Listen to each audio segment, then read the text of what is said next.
Afternoon welcome to शुभ्रीज family. चले एलाम टाटका ब्लग निये। ठांडाटा लेगेछिलो जा एखन आस्ते आस्ते आस्ते आस्ते ठीक होच्छे, जब बेरोच्छे। যাই হোক, একটা নিমন্ত্রণে এসেছি, ওদিকে আবার কাজ চলছে ইভেন্টে। এটা জাস্ট রিমা আসছে অন দ্য ওয়ে, ওটা খেয়ে দিয়ে রিমা বেরিয়ে যাবে, আমি আবার কাজে ঢুকে যাবো। আফটারনুন সবাইকে, welcome back to a new blog. আশা করি তোমরা সবাই খুব ভালো আছো। কালকে যে হাফ বিয়ে বাড়িতে গেছিলাম আর কিছুটা ফুল বিয়ে বাড়ি, বউ ভাত। আজকে ওদের অফিসিয়ালি যেটা বউ ভাত হয় সেটা, বাট গেস্ট সব আসবে হলো 28 তারিখ। তো ঠিক আছে, আজকে আর মা আর বাবা যাচ্ছে বাবির বাড়ি। গাড়িতে আমরা বসে পড়েছি, আমাকে নামিয়ে দিয়ে ওরা চলে যাবে। যাচ্ছি তো, এবার গিফটটা কেনা হয়নি, আমি আর মা এসছি গিফটটা কিনে। গিফট কেনা তো কমপ্লিট, এবার চলো তাড়াতাড়ি যাই। ওদিকে শুভমেরও কাজ হয়ে গেছে, শুভমও কিনছে। মানে এখানে ব্রাইড আর গ্রুম দুজনের জন্য গিফট কেনা হচ্ছে। আমি কিনলাম ব্রাইডের জন্য, শুভম কিনছে গ্রুমের জন্য। তারপরে গিফট নিয়ে গিয়ে উপস্থিত হব। পুরো জ্যাম যতদূর দেখা যাচ্ছে। আমি চলে এসেছি, মারা আমাকে নামিয়ে দিল। ওদিকে শুভমের সব জায়গায় কাজ। খাওয়া দাওয়া কমপ্লিট, আমরা বসে রয়েছি। শান্তি চেষ্টা কি ভদ্র ছেলে না। বাড়ি ফিরছি, বাড়ি ফেরার সত্যি কথা, বিয়ে বাড়িতে গেলে মনে হয় যেন আরেকটু থাকি। বাট শুভমের কাজটাই এরকম যে শুভমকে তো আবার ওর কাজের জায়গাতে ফিরতে হলো। তো আমি ওরা আবার রাত্রিবেলাও প্ল্যান করেছিল, মানে স্যারের যিনি দিদি, মানে উনি বলছে পিসিই ডাকবি আমাকে। তো উনি বারবার বলছিলেন যে তোরা আয় মামার, আমি আজকে রাত্রে খাওয়াবো সবাইকে, প্লিজ আয়। আমি তোদেরকেও ধরেছি, যাওয়ার ইচ্ছে ছিল সত্যি। আমরা এই জায়গাগুলো যেতে পারি। ফার্স্ট হলো আমার দুবেলায় আমি এরকম রিচ খাবার খাবো না, সেটা। আর সেকেন্ড হলো শুভমের একদম সময় হবে না। শুভম যদি ওখানে গিয়ে 1 ঘন্টা সময় দেয়, শুভমের যেহেতু ইভেন্টগুলো চলছে প্রচুর প্রবলেম হয়ে যাবে। তাই শুভম একটু স্যারের সাথে কথা বলে নেবে। তারপরে মানে সিরিয়াসলি, মানে আমাদের সাথে তো আর, মানে আমি শুধু ডক্টর দেখিয়েছি এই সম্পর্কটাতে, সেখানেও এত কাছের যখন মানুষ হয়ে যায় না। আমি আর শুভম হয়তো এই দিক থেকে সত্যি ব্লেসড যে এরকম কিছু কিছু মানুষ রয়েছেন যে যেনাদের আমরা ফ্যামিলি হয়ে উঠতে পেরেছি। এটাতে মানে এতটা ভালো লাগে, এতটা কাছের লাগে। আমরা লোকের কাছে যেতেও খুব ভয় লাগে, কারণ সম্পর্কটা খুব অল্প দিনের হয়। কিছুদিন পরই দেখি তাদের দিক থেকে তারা কেমন যেন একটু কেমন পরিবর্তন হয়ে যায়। বাট এখন আমরা এত মানে খুব সেটেল ভাবে সবকিছু এতটা গুছিয়ে হয়তো করি, তো সেই জায়গাতে আমরাই নিজেদেরকে একটু সরিয়ে রাখি। বাট হ্যাঁ, কিছু মানুষ আছে এখনো বেশ কাছে টেনে নেয়, বেশ ভালোবাসে, বেশ নিজেদের ফ্যামিলি মেম্বার মনে করেন। আজকে আমার পুরো ডায়েটটা উলট পালট হয়ে গেছে, কারণ অবভিয়াসলি এটা বিয়ে বাড়িতে গেছি, তারা তো আমার মতো মেপে ঝুপে তেল দেবে না। আমি একটা দিনই ডায়েট করতে গিয়ে 3-4 দিনে দেখলাম ফান্ডাটা হলো তেলের। খাবারের পরিমাণ আজকালকার দিনে কেউ অতটা বেশি খায়ই না, পুরো ফান্ডাটা হলো তেলটা কম খাও, তাতেই ঠিক হবে। সত্যি আজকে আমি ওই তেলের রান্নাগুলো খেয়ে, মানে আমি একে তো আমি বেশি কি খেতে পারিনি, তারপরে হলো খেয়ে আমার ভালো লাগছিল না। বললাম না, পুরোটাই মনের ব্যাপার। আমার নিজেরই টেনশন হচ্ছিলো, এই তো খাচ্ছি বেড়ে যাবে এরকম একটা মনের ব্যাপার হচ্ছিলো। বাট কিছু করার নেই, যেহেতু আমরা সোশ্যাল, তো ওই জায়গাগুলো মেনটেন করতে হচ্ছে। ঠিক আছে, বাদ বাকিটা আমাকে নিজের মতো করে, আমার ডায়েটিশিয়ান প্রচণ্ড রেগে গেছেন। বাট আমার কাছেও কিছু করার নেই, আমার কাছে আমার বাড়িটাও আগে। তো সেখানে কিছু জিনিস, মানে আজকে হয়তো না খেলে পরে আমাকে শুভমও কিছু বলতো না, মা তো কিছু বলতোই না।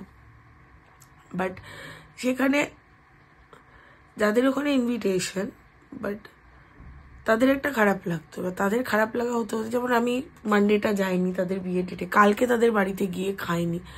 আজকেও যদি না খেতাম, মানে একদমই যদি এটা করতাম, আমি এত বছরে ওয়েটটা কমাতে পারিনি।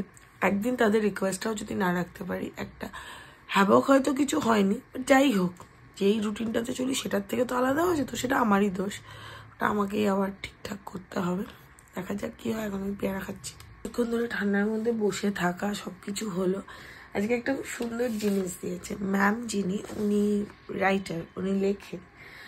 তো অনন্যা ম্যাম তখন মানে উনি যাওয়ার পর প্রত্যেককে দেখলাম একটা করে কাগজ দিচ্ছে। আমাকে কাগজটা অর্পিতা দিল, যে ব্রাইড, ও দিল এই যে সপ্তপদী, বিয়ের যে সপ্তপদী, সেই 7টা মন্ত্রর মানে বঙ্গানুবাদ বলতে পারো। ম্যাম বলে ম্যামের মতো করে চেষ্টা করেছিল, রাত্রিবেলা পড়ে শোনাচ্ছি, মনে থাকে না, পড়ে শোনাচ্ছি বলে মনে থাকে না। যাই হোক, এখন যাই। আমার রাত্রিবেলা তেল ঝাল মশলা ছাড়া খাবার করি। আজকে দুপুরে যা কাণ্ড করেছি তো রাত্রিবেলা তো চাই না, মানে মোটামুটি আমাকে আমার ডায়েটিশিয়ান বলেছে যদি 1 গ্রাম কমিয়ে থাকো 10 গ্রাম বাড়িয়ে আনলে আজকে। আমি তোমাদের সাথে না এই রান্নাটা শেয়ার করি, ভালো লাগবে। দাঁড়াও, এখানে আলু ছাড়া সবকিছু আছে। এই যে বড় বড় এগুলো দেখছো, এটা লাউ, সিম, কুমড়ো, তারপরে হলো গাজর, এগুলো সবকিছু আছে। এগুলোকে আমি জলে বয়েল করে নিই। বয়েল করে নেওয়ার পরে জাস্ট 1/2 চামচ তেল, মানে এটাকেই সরিয়ে, এগুলোকে একটু সরিয়ে মাঝখানে 1/2 চামচ একটু তেল, নয় জিরে নয় কালো জিরে, কালকে যেমন একটু কালো জিরে দিয়েছিলাম, আজকে একটু জিরে দেবো, ওটা দিয়ে একটুখানি টমেটো দিয়ে দিই। টমেটোটা দিয়ে, বা এখনই একটু টমেটোটা দিয়ে দেবো, দিয়ে ওটাকে তারপরে নাড়তে থাকি। মানে সত্যি বলছি খেতে ভালো হয়, মানে নইলে আমি ওটাকে কন্টিনিউ করতে পারতাম না, খেতে ভালো হয়। আজকে যেহেতু ওয়েডনেসডে, নন ভেজের ডে, এর সাথে আমি কাঁচা পেঁয়াজ, শসা এগুলো নিতেই পারবো, তো ডিনারটা মোটামুটি ভালোই হবে। আমি ভেবেছিলাম প্রেশার কুকারে একেবারে সিটি মেরে, এটা প্রথম দিন আমি ওরকম ভাবে ভাবছিলাম। মা আমাকে বললো যে প্রেশার কুকারের জিনিস না খাস না ডায়েট চলাকালীন, অনেক সময় এটা ঠিক হয় না। আমি তখন ভাবলাম যে ঠিক আছে, তবে এটা করি। তো এটা মানে করলাম, এর মধ্যে একটা টমেটো কেটে দিয়ে দেবো, এই অবস্থাতেই দিয়ে দেবো, আস্তে আস্তে গলে গিয়ে বেশ ভালো লাগে খেতে, খুব একটা খারাপ লাগে না। একটু গোলমরিচ নিয়ে নুন দিই, ভালো লাগে। সবজিটা বয়েল হচ্ছে, এই টাইমেই আমি টমেটোগুলো দিয়ে দেবো। টমেটোটা ওর সাথে সাথে বয়েল হয়ে যাবে, যেটা ভালো লাগে। মানে বারবার ভালো লাগে বলছি, মানে ভেবো না যে আমি কনভিন্স করার চেষ্টা করছি, সত্যিই ভালো লাগে খেতে। আর হলো এর মধ্যে কাঁচা লঙ্কা একটা, এটাও দিয়ে দেবো কিছুক্ষণ পর কেটে। আমি এই সবজির জলটা না এটার মধ্যেই শোকাই, মানে সবজির জলটা আমি ফেলি না। জিনিসটা এরকম আসে। আমি একটু কড়াইশুঁটি ছিল, একটু কড়াইশুঁটিও দিয়ে দিয়েছি, যা যা পছন্দ করতাম না সবকিছু এখন খাই। জলটা শুকোতে প্রচুর টাইম লাগবে, তো অল্প একটু জল থাকা অবস্থায় আমি এটাকে তুলে জাস্ট 1/2 চামচ একটু তেল দিয়ে, তার মধ্যে একটু জিরে দিয়ে, তারপর এটাকে নেড়ে চেড়ে নেবো, ভালো লাগে খেতে। সিরিয়াসলি আমি সোনাইকেও প্রতিদিন 1 গাল করে দিই, একটু খেয়ে দেয়, ও বলে যে হ্যাঁ আমি ভালো খেতে। ওইদিকে বলবো মারা আসছে, মারা আজকে গেছিল, বললাম না আমাকে নামিয়ে দিয়ে গেছিল বাবির বাড়ি, তাদের মারা এখন ফিরছে। ও সবজিটা নামিয়ে নিয়েছি, কড়াই খালি, অল্প একটু তেল দেবো, তেলের পরিমাণটা দেখ।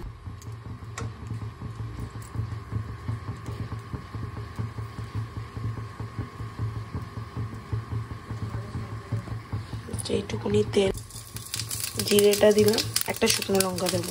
দেখ শুকনো লঙ্কা দেবো না, কারণ কাঁচা লঙ্কা আগেই দিয়ে দিয়েছি, মশলাটা চুপচুপটা হচ্ছে। এই হলো ব্যাপারটা, হলো মানে একটু ঝুলে গেল। খাবার যদি খেতে না ভালো হয় না, তবে সেটা খেয়ে আলটিমেটলি কোনো লাভ হবে না, হজম হবে না, এইসব প্রবলেম হবে। তার থেকে বেটার, আর আমাকে উনি কিছু রেসিপিও বলে দিয়েছিলেন, তো সেখানে খুব একটা খারাপ হয় না খেতে।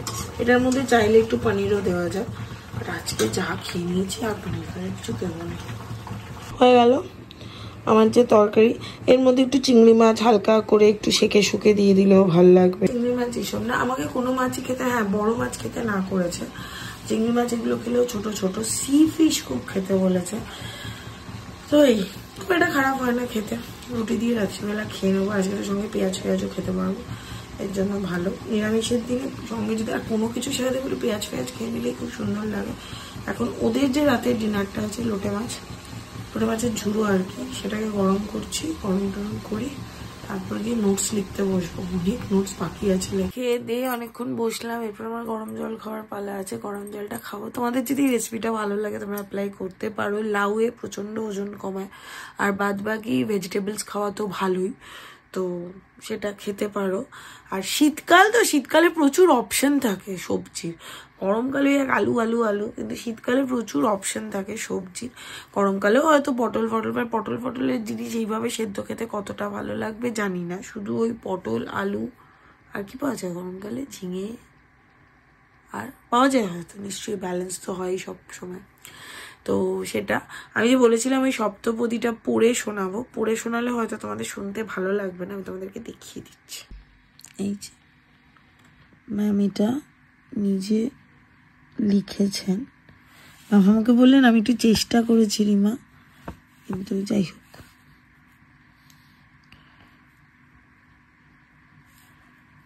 তোমরা পজ করেও দেখতে পারো,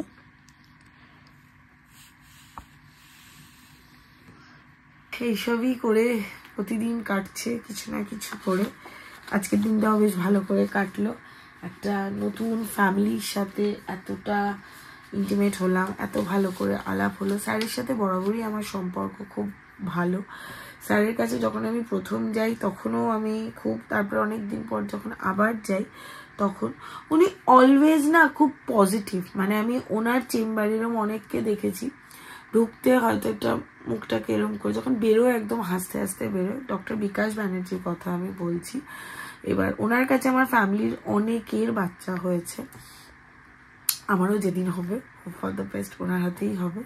তো সেটা তাছাড়া কিছু মানে কিছু ডক্টর ওনার সাথে এখন আর সেই ডাক্তার পেশেন্ট ওই সম্পর্কটা নেই। মানে শুভমও মানে আমার শুভমের মধ্যে যদি কিছু শুভমটা ফোন করে জানেন তো মা এরকম একটা as a guardian, as a father figure. আমার মা যখন অসুস্থ হয় না তখন আমি ওনার সাথে বেশি ইন্টিমেট হয়েছিলাম। উনি প্রথম ভাবছিলেন যে টিউমারটা এত বড় সাইজ, হয়তো ওটা ম্যালিগনেন্ট হতে পারে। তো উনি বলার সাথে সাথে না আমি খুব স্টপ হয়ে গেছিলাম। তো তখন উনি আমাকে এসে বলছে না বাবু এরকম কোনো কিছু না, আমি এটা জাস্ট অ্যাজিউম করছি সবকিছু হবে, একটা ফ্রোজেন বায়োপসি হবে তারপরে এটা জানা যাবে, একদম না। তারপরে উনি সারা রাত ওটাকে ভালো করে, উনি মেডিকাতে ছিলেন অনেকক্ষণ থেকে, উনি ভালো করে সিটি স্ক্যানটা দেখে পরে শুভমকে জানায় তুমি রিমাকে জানাও, চিন্তার কোনো ব্যাপার নেই, ওটা ম্যালিগনেন্সি নয়। উনি আমার মায়ের অপারেশন থিয়েটারে থাকেন এটা। তারপরে উনি আমাকে বেরিয়ে জিজ্ঞেস করেন যে রিমা মা একদম ঠিক হয়ে যাবে। তারপরে আমাকে উনি বলেছিলেন যে রিমা তোমার বাবা কি করেন? আমি তখন বললাম আমার বাবা বিজনেসম্যান ছিলেন। উনি সঙ্গে সঙ্গে বুঝলেন যে আমার বাবা নেই। তো তারপরে উনি আমাকে মানে খুব মাথায় হাতটা দিয়ে বললেন আমি তো আছি।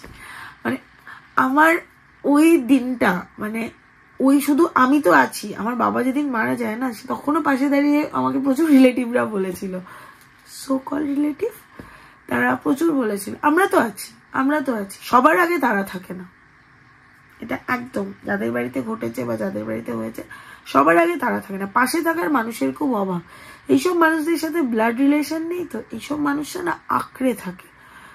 মানে আমি আমার ফিলিংসটা এক্সপ্রেস করতে পারছি না। অনেক সম্পর্ক এরকম হয়, আমরা খুব ইন্টিমেট হয়ে যাই, খুব মিশে যাই, হঠাৎ করে হারিয়ে যায়। বাট কিছু কিছু সম্পর্ক এরকম হয় যে ওই দিকের মানুষরাও আমাদেরকে চায়, আমাদেরকে মানে অ্যাজ এ রিমা শুভম যেরকম সেই রিমা শুভমটাকেই অ্যাকসেপ্ট করে। রিমা শুভমের জীবনটার সাথে তারা বেশ আষ্টে পিষ্টে জড়িয়ে থাকে।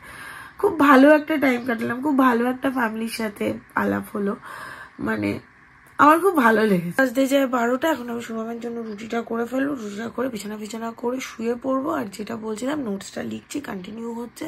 কালকে রাতে 3:40 আমি আমার একটা স্টুডেন্টকে নোটস পাঠিয়ে চলেছি। সকালে উঠে আমাকে বলছে ম্যাম তুমি অতক্ষণ জেগেছিলে। বললাম কি আর করবো, এই তো জীবন।